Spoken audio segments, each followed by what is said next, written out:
नुकत्याच पार पडलेल्या लोकसभा निवडणुकीतील शहराध्यक्षाच्या कार्यपद्धतीवरून भाजपमधील पदाधिकाऱ्यांची नाराजी उफाळून आल्याचे दिसून येत आहे।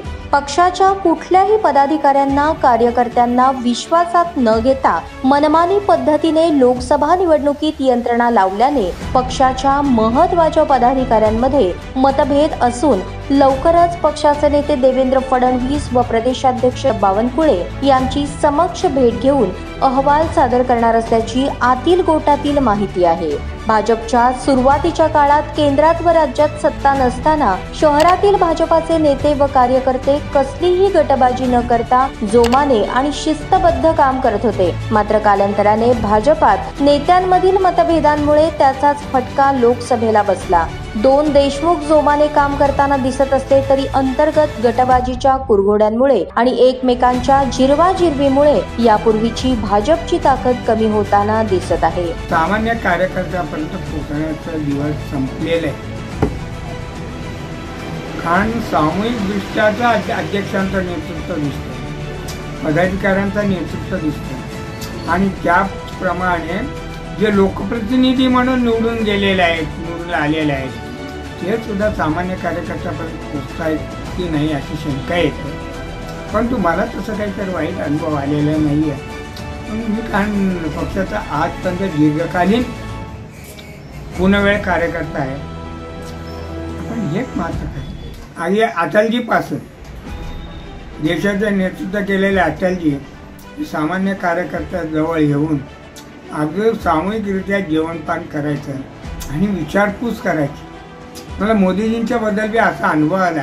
त्यांनी सुद्धा याच ठिकाणी सोलापूरला आला असताना त्यांनी माझी विचारपूस केलेलं आहे, चित्रण बी आपल्या मीडियामध्ये आलेलं आहे की असं आहे। आता गोपीनाथजी मुंडे होते, आमचे वसंतराव भागवत होते, प्रमोदजी महाजन होते आणि कार्यकर्ता एखादा निराश झाला तर किंवा त्यांनी एखादा कार्यकर्ता रागवल्यानंतर पुन्हा लगेच थोड्या वेळानं त्या कार्यकर्त्याकडे जाऊन त्यांनी आपल्या विचार पुन्हा मांडून कार्यकर्त्याचं समाधान करीत होते। असं चित्र पूर्वी होतं। आता कार्यकर्त्यात जाऊन नेत्यांना संगोपन करावं का अशी परिस्थिती निर्माण झाली।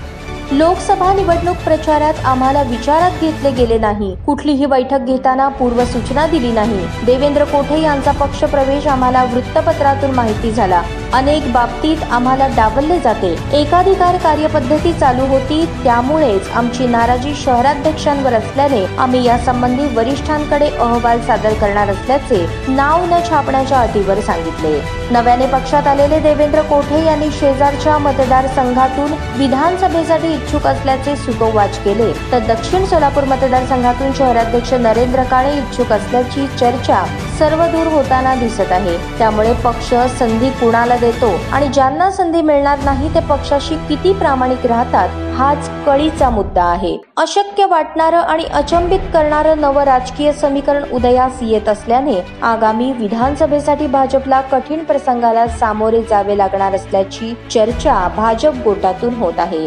पदाधिकाऱ्यांची गटबाजी वारंवार उघड होताना दिसत आहे। आपापसातील भांडणात चांगले कार्यकर्ते गमावताना दिसत आहे।